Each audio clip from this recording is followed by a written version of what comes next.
জাতীয় স্মৃতিসৌধে প্রধানমন্ত্রীর শ্রদ্ধাঞ্জলি।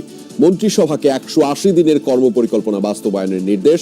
রাতে জাতির উদ্দেশ্যে ভাষণ দেবেন তারেক রহমান। ফার্স্ট 100 ডেজে কি কি প্রায়োরিটি আছে সেটা নির্ধারণ করতে হবে। তা আমরা এবার 180 ডেজের একটা প্রায়োরিটি নির্ধারণ করেছি, সেটা পরে আপনারা জানতে পারবেন। শিগগিরই পৌর, সিটি ও উপজেলা নির্বাচনের কথা জানালেন এলজিআরডি মন্ত্রী মির্জা ফখরুল। অর্থনীতি সচল করতে উদারীকরণের উপর জোর আমির খসরুর। পরিকল্পনা বাস্তবায়ন করার জন্য তিনি তার মন্ত্রিসভা ইতিমধ্যে গঠন করেছেন এবং সেই মন্ত্রিসভা তার পরিকল্পনা বাস্তবায়ন করবে। সেগুলোকে ঢেলে সাজাতে হবে এবং এগুলোকে প্রফেশনালি তৈরি করতে হবে।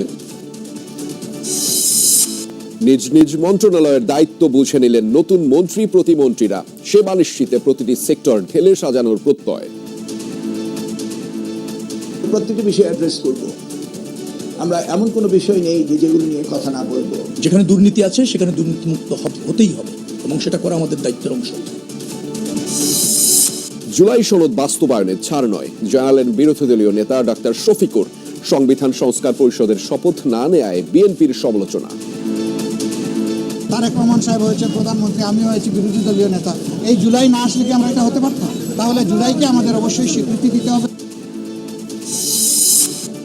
দেশের আকাশে পবিত্র রমজান মাসের চাঁদ। কাল থেকে শুরু হচ্ছে